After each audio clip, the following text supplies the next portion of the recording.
رئيس البدعة الشيخ زكريا.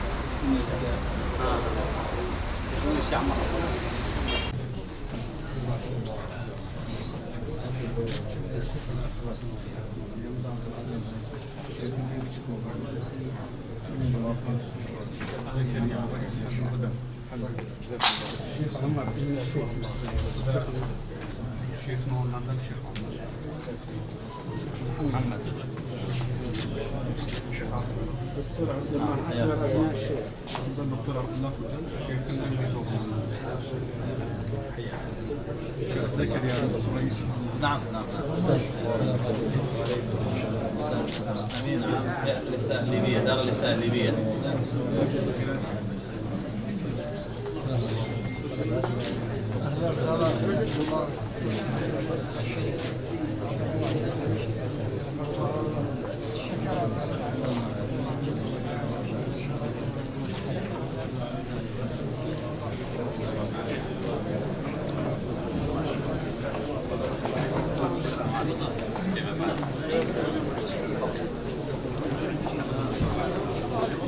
كنا نتحدث عن بدايات الشيخ، وقلنا بأن كل من قابل الشيخ يكون من الصباح حتى المساء، يأتي في الصباح يمر المدارس فنستمع إليه، كان يجمع الطلاب. هذه اللقاءات اللطيفة كانت بينه وبين السفير الفرنسي تقريبا مارسيل جيل أو هكذا. انتهت المقابلة فبدأ الشيخ يحدثه عن الإعجاز العلمي في القرآن، فالرجل كان يريد العربية، قال له أيوة أنت الآن تنظر بأني كافر تريد أن تدخلني الإسلام صح؟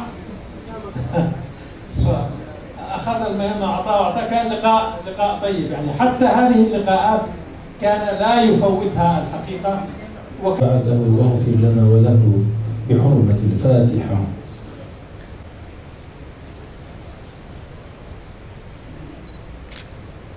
بسم الله الرحمن الرحيم.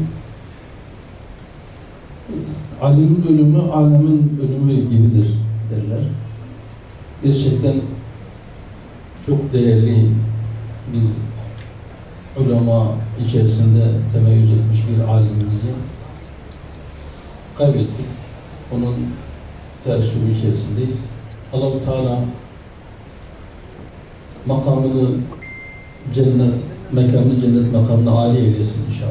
Rabbim geride kalanlara sabrı cemil ihsan eylesin, hayırlı ömürler versin. İnşallah bu gibi alimler dünyanın neresinde olursa olsun onların ilimlerinden bütün bir İslam ümmeti istifade etmeye devam edecektir. Elhamdülillah bugünkü teknik imkanlarla hangi dilden eser verirlerse versinler ya da istifade edecekler hangi dili anlıyor, biliyor olurlarsa olsunlar inşallah bu eserlerin ya da yapılan tedrisatların, ortaya konan eserlerin o dillerin tercümesi suretiyle bütün bir ümmetin istifade etmesi mümkün olur. Ulema Enbiya'nın valisidir. O varis olan alimlerden birisini kaybettik.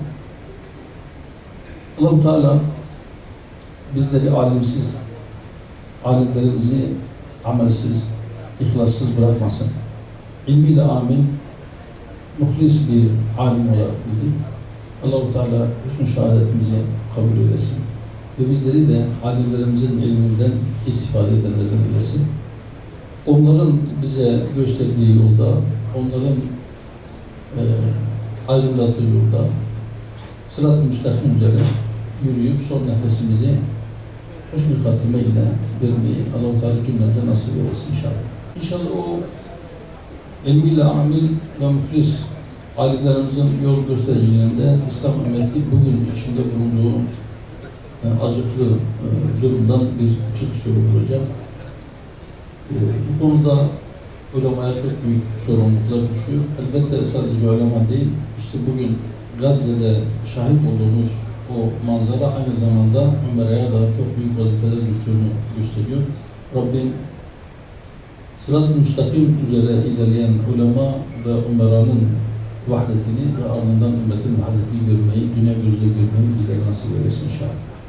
Diğer alimlerimiz ve idarecilerimiz kendi aralarında şu Gazze'nin durumundan bir ders çıkarıp ümmetin için vahdete ermediği konusunda kafa yorup inşallah ümmetin ittihadına, ümmetin vahdetine giden yolları aşmak için bir gayret içerisinde olurlarsa, onlar bir araya gelebilirlerse, yani o iki sınıf, umara ve ulema bir araya gelebilirlerse inşallah ümmetin vahdeti onun arkasından gelecektir. Gazze'nin bugün Filistin'in bu durumda olması, Siyonist düşmanın çok geniş teknolojik imkanlara sahip olmasından ya da dünyanın süper güçlerinin ona arka çıkmasından, onu desteklemesinden değil, daha çok İslam ümmetinin parçalanmışlığından ve bizim zayıflığımızdan kaynaklanıyor.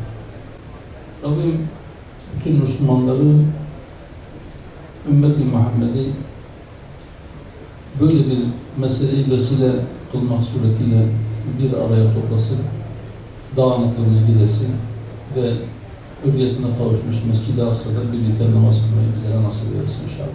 Allah hepimizden razı olsun. Tekrar Rabbim Şeyhimize rahmetiyle muamelede bulunsun. Allah-u Teala geride kalanlara hayırlı ömürler ihsan eylesin inşallah.